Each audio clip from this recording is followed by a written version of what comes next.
Tokyo is often described as a city of the future, a neon labyrinth of glass and steel that never sleeps. But have you ever wondered where the city keeps its soul? Beyond the skyscraper shadows lies the Shitamachi, the low city. It is a place where the air smells of roasted tea and ancient cedar, where the sound of a distant temple bell carries more weight than the roar of the subway. Today we are leaving the high-speed trains behind. We are stepping into the narrow, winding alleys of Yanaka and Asakusa to find the textures, the scents, and the quiet resilience of a Tokyo that refuses to fade away. Welcome to the soul of the city. Our journey begins at the top of the Yuyake Dandan, the sunset stairs. As we stand here, the modern skyline of Tokyo seems to drop away, replaced by a sea of low-slung, weathered roofs that have huddled together for generations. The light here is different. It doesn't bounce off glass. It sinks into the dark, porous wood of the old storefronts. Can you feel the pace of life slowing down? The air is no longer pressurized by the rush of millions. It is soft, carrying the faint, sweet smell of rain-dampened earth and the charcoal smoke of a distant kitchen. Walking down these stone steps feels like descending into a memory. To our left, a small shop displays hand-painted signs that have faded to a beautiful, ghostly pale, and to our right, a local resident carefully waters a row of potted bonsai that line the narrow sidewalk. There is a profound sense of intentionality here. Every plant, every weathered plank of wood, and every crooked power line seems to tell a story of survival. This neighborhood is one of the few that escaped the devastation of the Great Kanto earthquake and the fires of the Second World War. Because of this, Yanaka is more than just a district. It is a living survivor, a witness to a Tokyo that existed before the skyscrapers claimed the clouds. As we reach the bottom of the stairs, the sound of the city changes. The hum of traffic is replaced by the rhythmic click-clack of a bicycle's kickstand and the soft murmur of neighbors exchanging greetings. It is a conversation that has been happening in these same spots for over a century. But what is it that makes this specific air feel so heavy with history? Perhaps it is the way the buildings lean toward each other, as if they are whispering secrets they've kept since the Edo period. We are not just walking through a street, we are walking through a sanctuary. Let us move deeper into the Yanesan area where the temples outnumber the convenience stores and where every turn reveals a hidden garden or a forgotten shrine. The soul of Tokyo isn't found in the grand monuments. It is found here in the quiet gaps between the houses. Just a few minutes from the bustle of the station lies the entrance to Tenno-ji, one of the oldest and most revered temples in the area. As we cross the threshold, the world goes silent. The gravel crunches softly beneath our feet, a sound that serves as a meditative rhythm, grounding us in the present moment. In the center of the courtyard sits a magnificent bronze Buddha, his eyes half closed in a state of eternal peace. The metal has taken on a rich green patina from decades of exposure to the elements, a beautiful reminder that time does not destroy, but rather adds layers of character. Look closely at the surrounding cherry trees. Even when they are not in bloom, their gnarled, dark branches reach out like protective arms over the stone lanterns. There is a specific concept in Japanese aesthetics called ma, the beauty of the empty space between objects here at Tenno-ji. Ma is everywhere. It is in the distance between the temple eaves and the sky, and in the silence that sits between the chirping of the cicadas. The architecture here is a masterclass in balance. The heavy tiled roofs seem to float effortlessly above the delicate wooden pillars, a feat of engineering that has allowed these structures to flex and survive through countless tremors. As we walk around the perimeter, we see small stacks of stones left by visitors. These are more than just rocks. They are physical prayers, symbols of remembrance and hope. The scent of sandalwood incense drifts from a large bronze burner, the blue smoke curling lazily into the afternoon air. It is said that the smoke carries our thoughts to the heavens, but in a place as peaceful as this, one wonders if the heavens haven't already descended to earth. There is no rush here.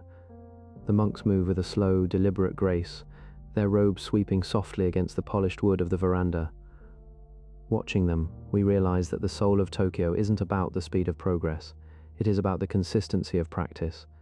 It is about the daily ritual of sweeping the path, lighting the incense, and honoring the ancestors. The modern world demands our attention, but Tenno-ji asks only for our presence. How often do we allow ourselves to simply be still? In the shadow of the great Buddha, the anxieties of the 21st century seem to evaporate like morning mist.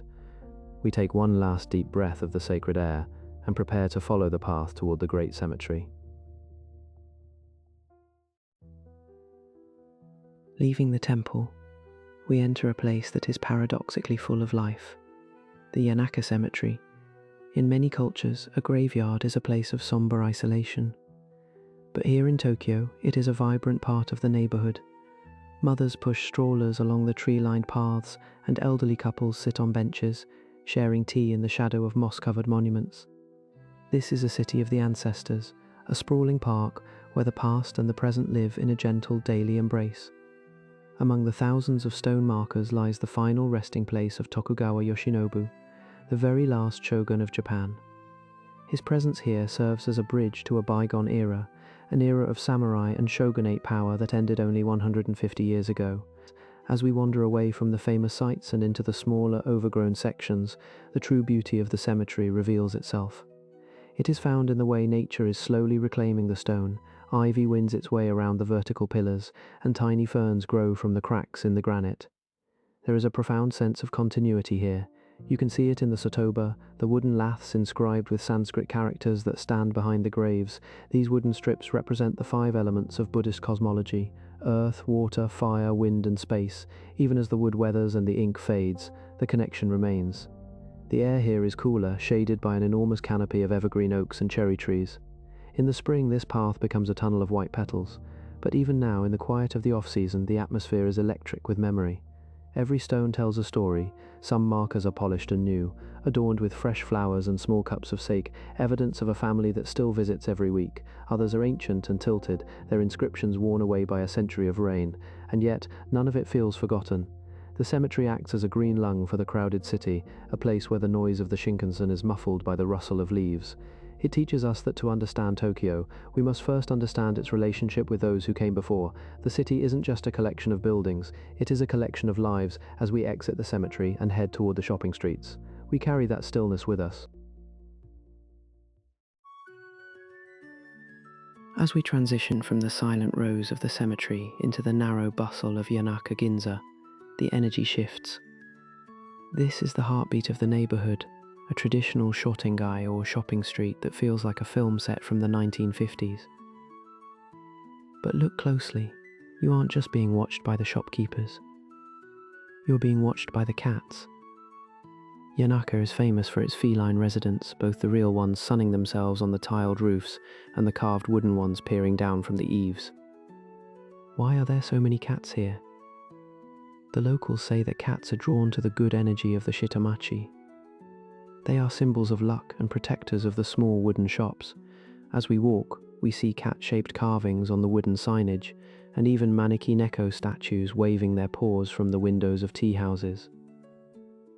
But it's not just about the pets, it's about the scale of the street. Everything here is human-sized. There are no massive supermarkets, only family-run stalls that specialize in one thing.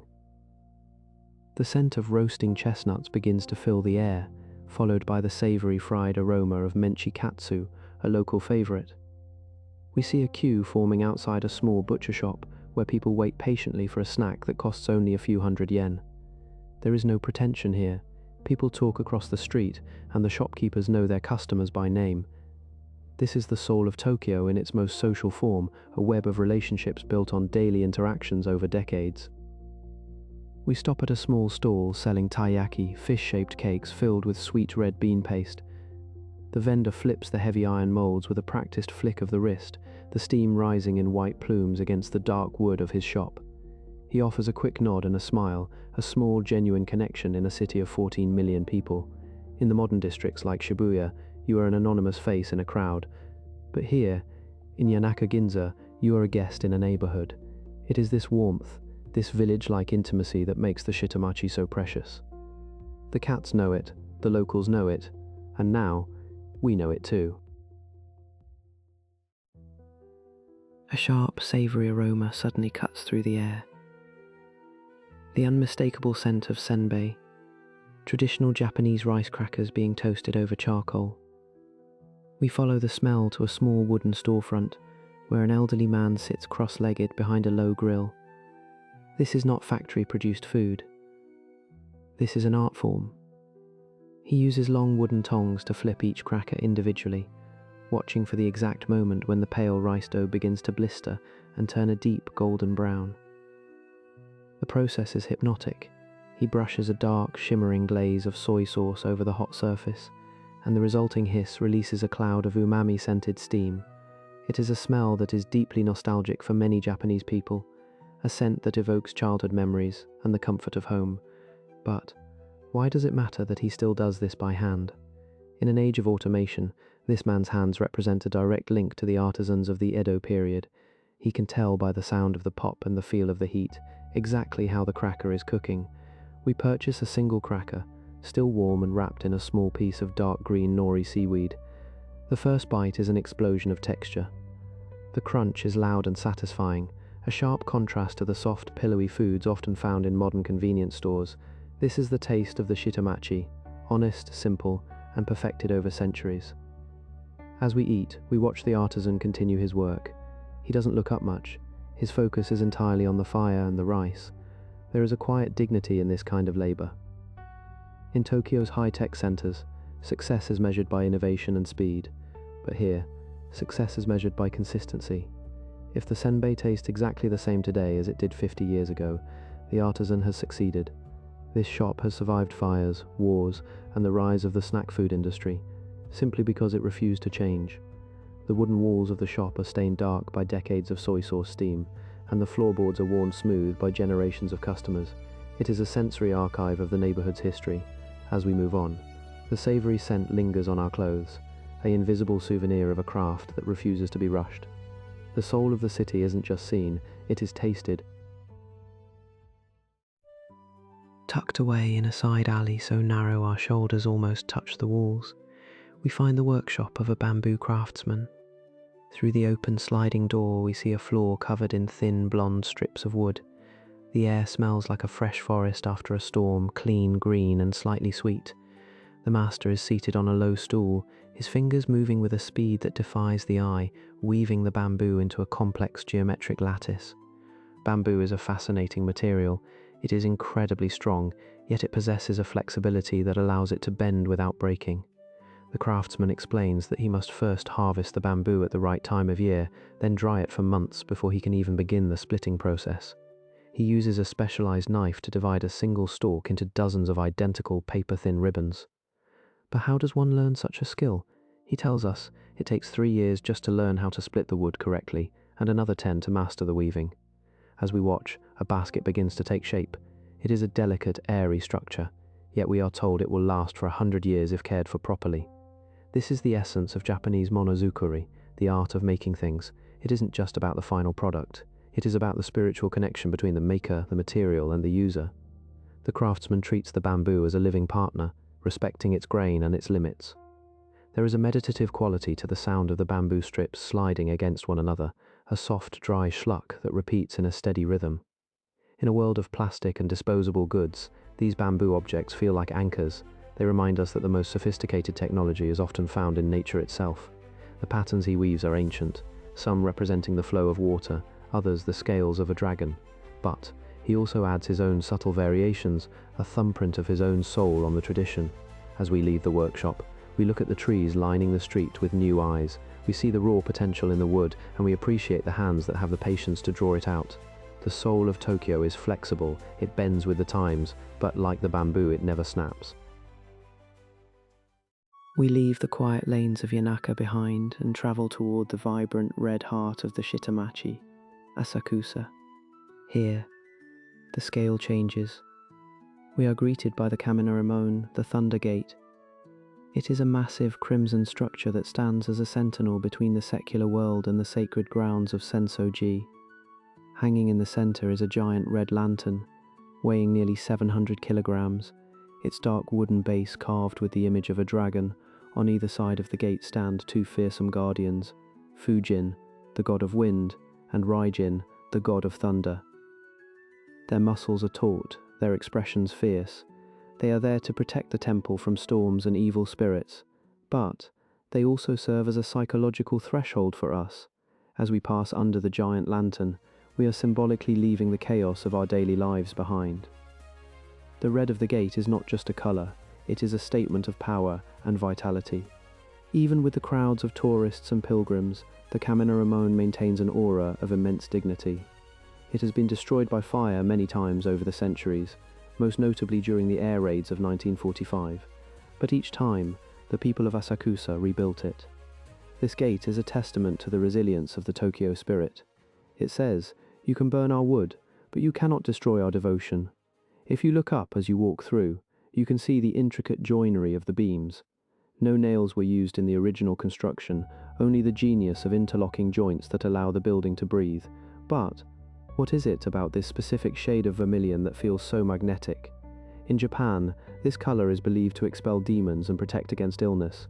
It is the color of lifeblood and the rising sun. As we emerge on the other side, we find ourselves at the start of Nakami's Dori, a long, straight path leading to the main temple. The air is thick with the sound of 1,000 conversations, and the scent of sweet incense begins to drift toward us from the distance. We are standing at the entrance to the oldest temple in Tokyo, a place that has been a center of worship since the year 628. The journey through the gate was just the beginning. Now we must navigate the vibrant market of the gods. The soul of the city is calling us deeper into the clouds of incense and the sound of the great bell. Nakami's Dori is perhaps the most famous shopping street in Japan, but it is also one of the oldest since the Edo period. Local merchants have been granted permission to sell their wares to the pilgrims visiting Sensoji. As we walk this 250-meter path, we are walking a route that millions of feet have trodden for over 3 centuries. The stalls are uniform, their shutters painted with beautiful murals of the 4 seasons, but the treasures they hold are incredibly diverse. To our left, a shop displays hand-painted folding fans, their silk surfaces shimmering with images of Mount Fuji and cherry blossoms. To our right, a vendor sells ningyo-yaki, small sponge cakes shaped like the temple's pagoda and the giant lantern. We watch as a machine rhythmically pours batter into heavy iron molds, the smell of toasted flour and sweet bean paste creating an invisible trail through the crowd. The texture of this street is one of delightful sensory overload. There are the bright colors of the uchiwa fans, the smooth, cool surface of lacquered chopsticks, and the soft, crinkled texture of washi paper. But notice how even in this crowd, there is a sense of order. People move in a coordinated flow, a slow-motion dance of discovery. This is not a modern shopping mall, this is a marketplace where the items for sale carry the weight of tradition. We stop to admire a display of Edo Kiriko hand-cut glass that sparkles like diamonds under the shop lights. The intricate patterns are carved into the colored glass with surgical precision. The artisan tells us that these designs are inspired by the nets used by fishermen in the nearby Sumida River. Even here, in the middle of a market, the connection to the local landscape is never lost. As we get closer to the temple, the items for sale become more spiritual. We see omamori, silk amulets for protection, and tenugui hand-dyed cotton cloths used by pilgrims to wipe their brows. The air grows cooler as the massive shadows of the temple buildings begin to fall across the path. The market is the bridge between the world of needs and the world of spirit. It reminds us that in the Shitamachi, life is a blend of the practical and the divine. You buy a snack for your hunger and a prayer for your soul, but the true center of the ritual lies just ahead, where the smoke of the great censer rises to meet the sky. The soul of Tokyo is waiting in the heart of the temple.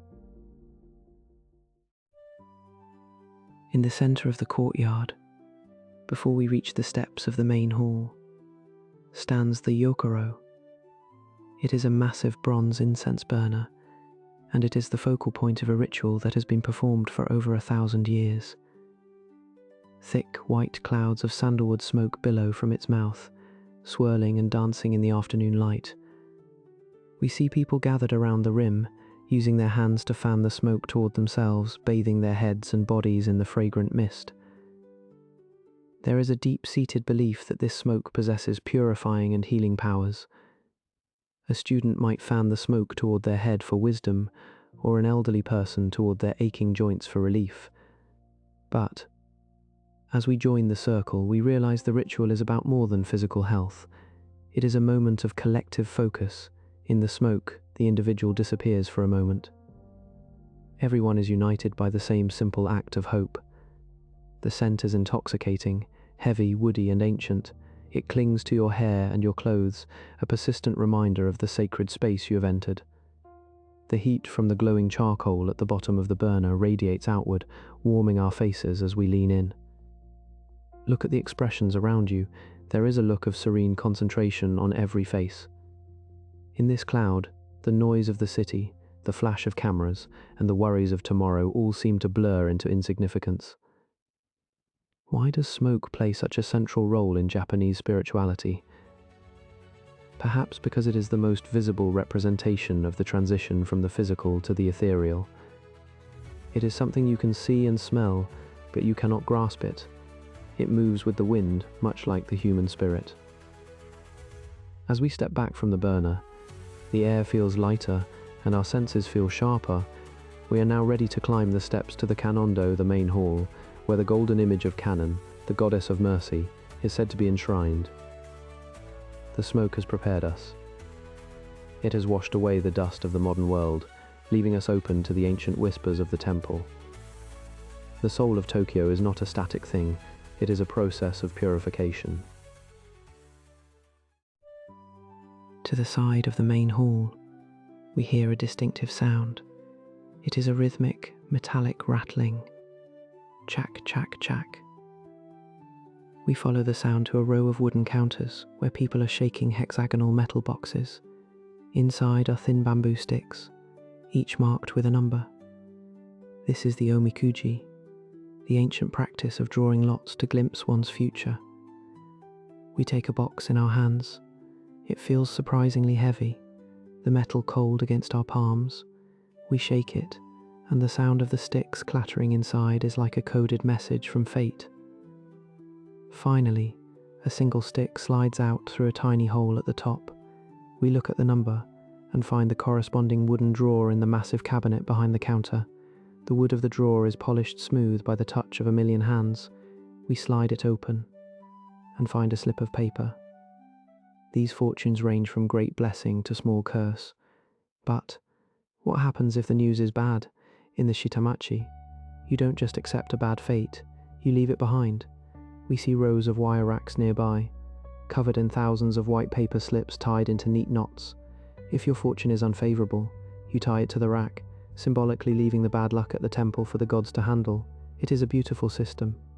It acknowledges that life is uncertain, but it also gives you a way to let go of your anxieties. The omikuji is a game, but it's a game played with great respect. As we watch a young girl carefully tie her paper to the wire, we realize that this is another form of cleaning the soul. We are constantly picking up worries and fears as we navigate the world.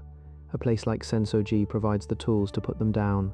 The sun is beginning to dip lower in the sky, casting long dramatic shadows across the temple grounds. The red pillars of the main hall seem to glow with an inner fire. We have seen the gate, the market, the smoke, and the fortunes. But, as the light changes, we are drawn toward the water. The Sumida River is calling, the ancient waterway that gave life to this entire district. The soul of the city is like a river. It is always moving, always reflecting the sky. Let us follow the flow. Leaving the temple's incense behind, we walk toward the breeze. Within minutes, the sky opens up as we reach the banks of the Sumida River. For centuries, this river was the lifeblood of Tokyo. It was the highway for the rice boats, the stage for the great firework displays, and the inspiration for countless woodblock prints.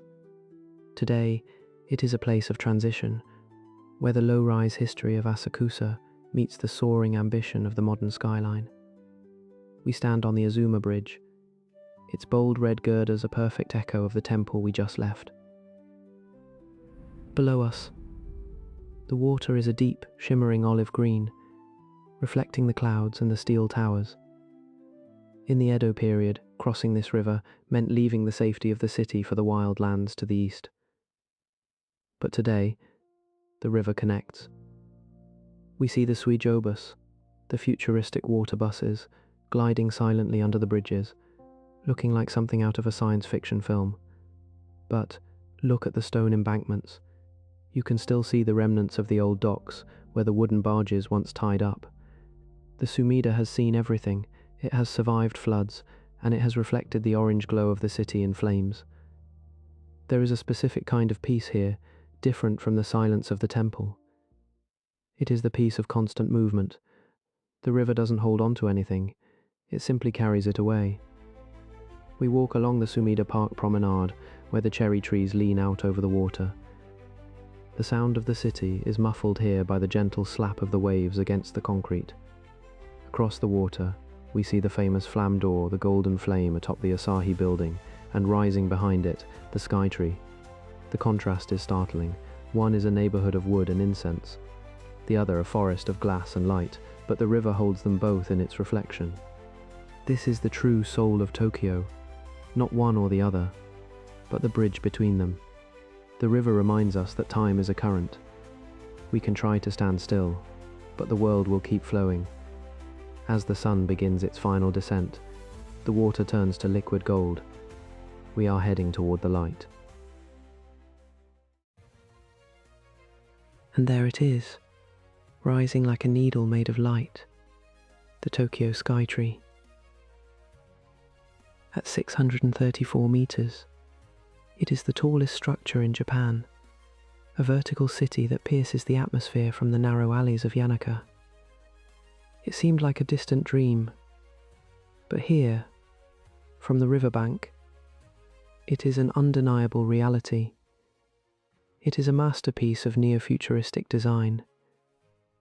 Yet, if you look closely at its structure, you will see a familiar pattern. The lattice work of the tower is inspired by the traditional Japanese sori, the subtle curve found in the blades of samurai swords and the eaves of ancient temples. Even at the height of modern technology, Tokyo cannot help but reference its past. The tower is designed to withstand the strongest earthquakes, using a central pillar system that mimics the 5-story pagodas of the Edo period. It is a sentinel of the future built on the wisdom of the ancestors. As we watch, the first lights begin to flicker on. The sky tree doesn't just glow, it breathes the lighting design, known as Iki and Miyabi, uses shades of pale blue and elegant purple to represent the traditional aesthetics of the Shitamachi. The blue represents the water of the Sumida River, while the purple represents the nobility of the old capital. Even its colors are a love letter to the neighborhood below. But how does the sky tree change our perspective? Standing at its base, we feel incredibly small, but looking back at the dark, huddled roofs of Asakusa, we realize that the tower is only there because of the foundation those neighborhoods provided. The soul of Tokyo is not a choice between the old and the new, it is the tension between them. It is the way a 1300-year-old temple can sit in the shadow of a digital tower, and neither one feels out of place. The sky is now a deep, bruised indigo. The sky tree has turned into a pillar of shimmering light, reflecting in the ripples of the river. The noise of the city is returning. The sound of trains crossing the bridges and the distant hum of traffic. Our slow walk through the low city is coming to an end, but the impressions remain. The textures of wood, the scent of incense, the taste of the rice cracker, and the sight of the tower. They are all layers of the same story. Our journey through the hidden alleys of Tokyo has come to a close. We have walked through the silence of Yanaka, the craftsmanship of the artisans, and the vibrant red heart of Asakusa. We have seen that the soul of this city isn't found in its speed, but in its resilience, in the way it holds on to its wooden memories even as it reaches for the stars. If you could visit one historic temple in Tokyo, which would it be? Tell us in the comments below. We hope this journey has brought you a moment of peace. Subscribe to Daydreaming Travel Stories for more cultural journeys into the heart of the world's most beautiful places. Until next time, keep dreaming.